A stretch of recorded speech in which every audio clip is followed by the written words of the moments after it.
ഈ ഓണത്തിനിറങ്ങിയ സിനിമകളിൽ ഒന്നാണ് ലോകയും ഹൃദയപൂർവ്വവും. ലോക വൻ വിജയമായി മാറിയപ്പോൾ ഹൃദയപൂർവ്വം കയ്യടിയോടെ മുന്നേറുകയാണ്. മോഹൻലാൽ സത്യൻ അന്തിക്കാട് കൂട്ടുകെട്ടിലിറങ്ങിയ ഹൃദയപൂർവ്വം ലോകയുടെ സമാനതകളില്ലാത്ത വിജയത്തിനിടയിലും നിറഞ്ഞ സദസ്സിലാണ് പ്രദർശനം തുടരുന്നത്. രണ്ട് സിനിമകളും മലയാളികൾ ഏറ്റെടുത്തതാണ് ബോക്സ് ഓഫീസിൽ കണക്കുകൾ വ്യക്തമാക്കുന്നത്. ഇപ്പോഴിതാ ഹൃദയപൂർവ്വത്തിൻ്റെയും തൻ്റെ സുഹൃത്തായ സംഗീത് പ്രതാപിനെയും അഭിനന്ദിക്കുകയാണ് ലോകയിലെ നായകനായ നസ്ലിൻ.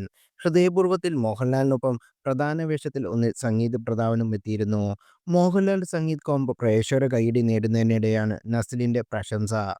ഹൃദയപൂർവ്വം തനിക്ക് ഒരുപാട് ഇഷ്ടപ്പെട്ടുവെന്നും സംഗീതിനെ ഓർത്ത് അഭിമാനമുണ്ടെന്നും നസ്ലിം പറയുന്നു. ഹൃദയപൂർവ്വം ഇപ്പോൾ കണ്ടിറങ്ങിയതേ ഉള്ളൂ. സിനിമ എനിക്ക് ഒരുപാട് ഇഷ്ടപ്പെട്ടു. നല്ലൊരു ഫീൽ ഗുഡ് വൈബായിരുന്നു. സംഗീതേട്ടൻ്റെ അഭിനയം വളരെ മികച്ചതായിരുന്നു. സത്യം പറഞ്ഞാൽ നിങ്ങളെ ഓർത്ത് ഞാൻ അഭിമാനിക്കുന്നുണ്ട് എന്നാണ് നസ്ലിൻ കുറിച്ചത്. സത്യന്തിക്കാന്റെ മകൻ അനൂപ് സത്യനും ചിത്രത്തിലെ നായിക മാളവിക മോഹൻ, സംഗീത് പ്രതാപ് എന്നിവരെ ടാഗ് ചെയ്താണ് നസ്ലിൻ തന്റെ സ്നേഹം പങ്കിട്ടത്. അതേസമയം നസ്രീൻ ഹൃദയപൂർവ്വത്തെ സംസാരിക്കുകയോ മോഹൻലാലിനെ പരാമർശിക്കുകയോ അദ്ദേഹത്തെ ടാഗ് ചെയ്യുകയോ ചെയ്യാത്തതിൽ ചിലർ വിമർശിക്കുന്നുമുണ്ട്. രണ്ട് സിനിമ വിജയിപ്പിച്ചേക്കും ഇത്രയും വലിയ അഹങ്കാരമായോ നമ്മുടെ യുവനടന്?